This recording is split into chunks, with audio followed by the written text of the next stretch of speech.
continue this conversation. Joining us now is White House columnist for The Hill, Niall Stanage. Niall, good morning to you.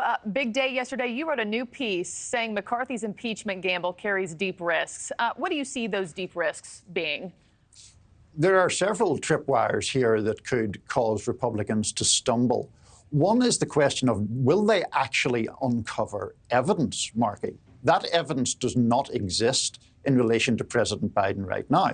Now, if they do uncover such evidence, of course, that's a game changer. If they don't, they've got a very tough decision coming up. Do they proceed to actual impeachment, which would force moderate Republicans to take a very tough vote? Or do they back away from it, which would enrage the right-wing members who are most insistent on this inquiry? Then you have the whole thing of, if you get an impeachment vote passed, you go to the Senate, and even Republicans in the Senate don't appear to have much appetite for this at all, given that it has no chance of success. And we all heard Speaker McCarthy yesterday at that lectern saying that they have uncovered credible allegations, at least into the president's conduct. You just heard Democrats in that soundbite that Tom just played saying there's not a single shred of evidence. How are both sides on such completely different pages on what does and does not exist? Well, I mean, Republicans are clearly trying to create the most damning case possible against a Democratic president. But I do think it is important to be clear on this point, Marky. Hunter Biden's business dealings have, at the minimum, a degree of shadiness around them. There has been no tangible evidence at all that President Biden directly profited from those dealings. Now, there's a separate question about the plea deal and Hunter Biden and the investigation into sort of related matters about non-payment of taxes. There is an allegation that that was slow-walked, but there is no allegation that it was President Biden directly intervening to slow-walk it. So I think these are important facts to keep in mind. Yeah, we also heard from Hunter Biden's former business partner, Devon Archer, not that long ago, saying he had no direct knowledge of direct misconduct by then VP Joe Biden. McCarthy also previously said he wouldn't launch an impeachment inquiry without a House vote approving it first. But that appears to be exactly what he's doing. Do you expect McCarthy at some point to hold a vote before going any further with this? So his aides have indicated he is open to holding a vote.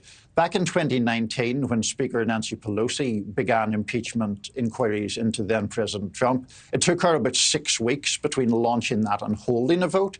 It is possible that Kevin McCarthy could follow a similar template. He was asked yesterday if he has enough votes to win that kind of thing, and he said, pretty much. Now, I don't know. Math tends to be a yes or no answer. I don't know what pretty much having the votes entails, but we shall see. Yeah, he's walking on a political minefield, that's for sure. What about voters? Do voters want to see President Biden impeached, or at least an inquiry opened against him, and particularly those who haven't made up their minds yet, and moderates? There's very little polling on impeachment itself, but in terms of the president's conduct, we're getting kind of conflicting signals, honestly. There was a Yahoo News YouGov poll recently. It suggested that a plurality of voters do think that President Biden probably or definitely did something wrong. There's a completely separate poll from Public Policy Polling suggesting that the majority believe this impeachment investigation is partisan-driven and kind of pointless. So we don't know is the short answer. Yeah, I'm curious to see if this inquiry gives him a shot in the arm, you know, in polls, just like we've watched the indictments against President Trump do.